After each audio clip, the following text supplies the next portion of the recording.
Spooky. Scary. Skeletons. Send Shivers. down Your spine.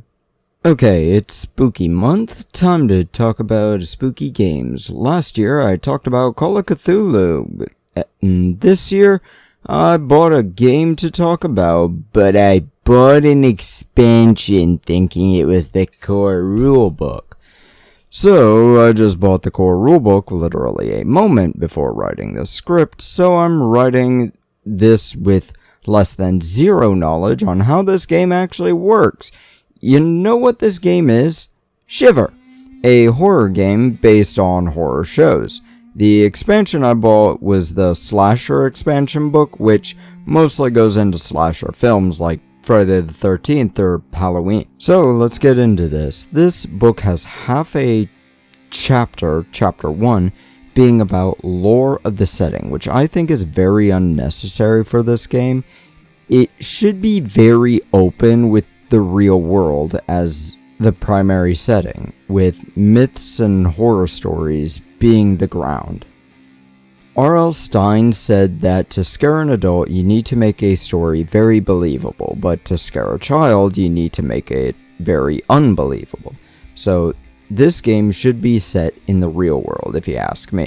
Monsters hidden in the trees, just out of sight, aliens above your head in light-absorbing ships, ghosts in the walls who come from the souls of those who regret. The other half of Chapter 1 explains how the game actually works. I need to get into this, as there's some jank. Now, starting out, let's go in. There are 6 core skills, which seem like your ability scores, your stats. Grit, which is your physical power. Wit, which is your stealth and agility abilities. Smarts, which is how to improvise and think on the fly and use tools and tech. Heart is your passion and performance, essentially charisma skills. Luck is, well, luck. And strange is your magical and psychic powers.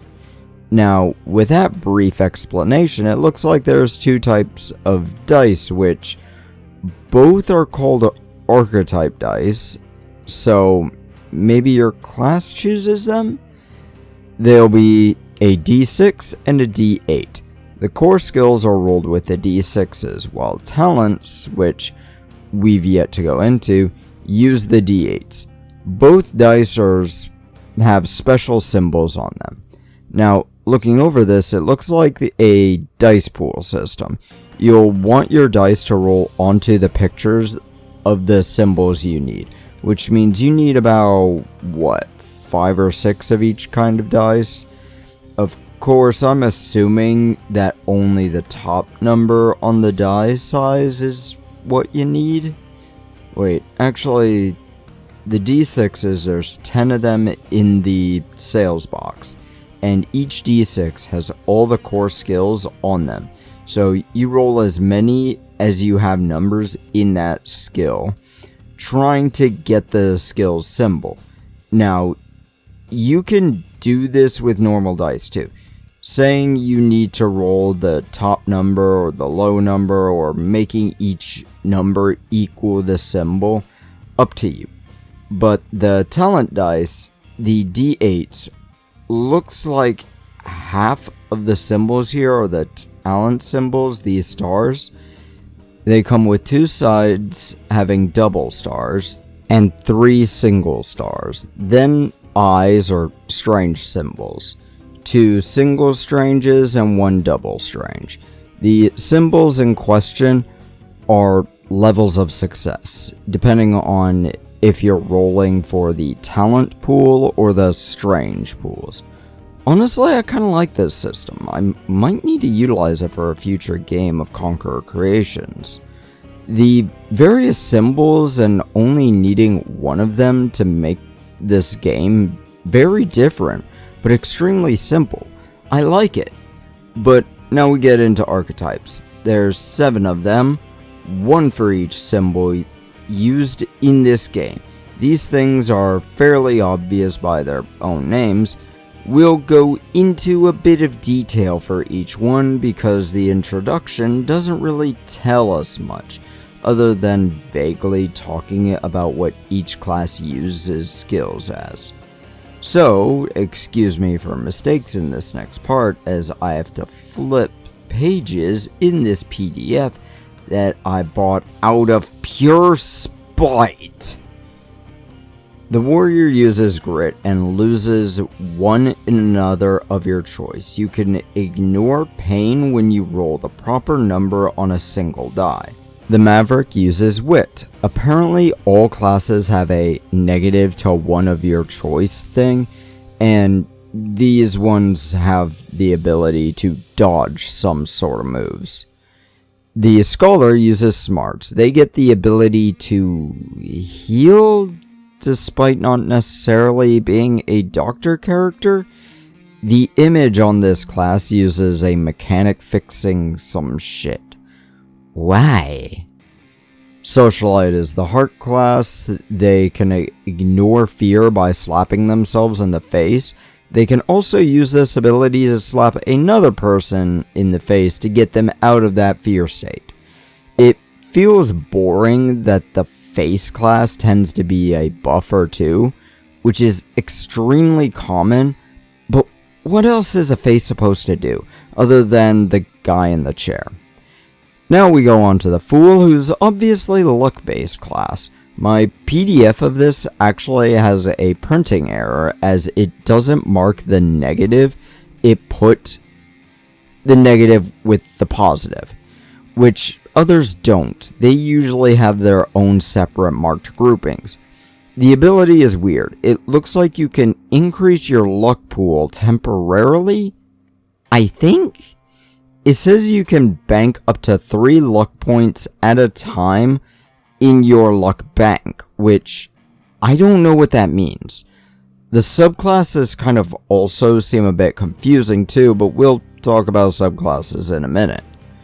Weird is your magic strange user. They're magic. They choose their subclass at level 1, unlike others, which is usually level 2 or later. And that changes their starting abilities.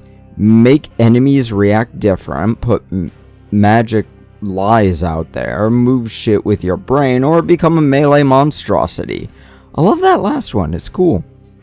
The last is Survivor. They get 2 points to spend where they want, 1 into a talents pool and 1 into the core skill pools. Their ability lets them re-roll skills and add 1 more die to pools when rolling them. I assume there's a restriction as to how often you can do this, but I don't see that here. But it does mark a page way before this one, so we'll just skim over this. Now, each of these classes have minimum of 3 subclasses called paths, each one specializing in something they can do. Weird is the only one that has 4 in the core rulebook. I assume that various expansions will give more too, but each class has a sort of path chart, showing what each level gets, though some will get choice abilities at certain levels. Subclasses sometimes cross or split into even more choices, which leads to some interesting sort of combos really. Now, depending on how I talk in this video and how well I do with that joke at the beginning, which I won't know until I finish editing this, I'll be giving this book a score now, and it's probably going to be a little early. So, what's the score? Honestly, this is an interesting game. I've got some complaints, but surprisingly enough, every complaint has a positive too. So, I'm going to give this game a 93%. My complaints are mostly with how the book is actually written rather than the game itself. Fun fact, when I bought this PDF off of DriveThruRPG, it came with an extra sheet just filled with erratas of the book. It's probably a concern that this needs to be there.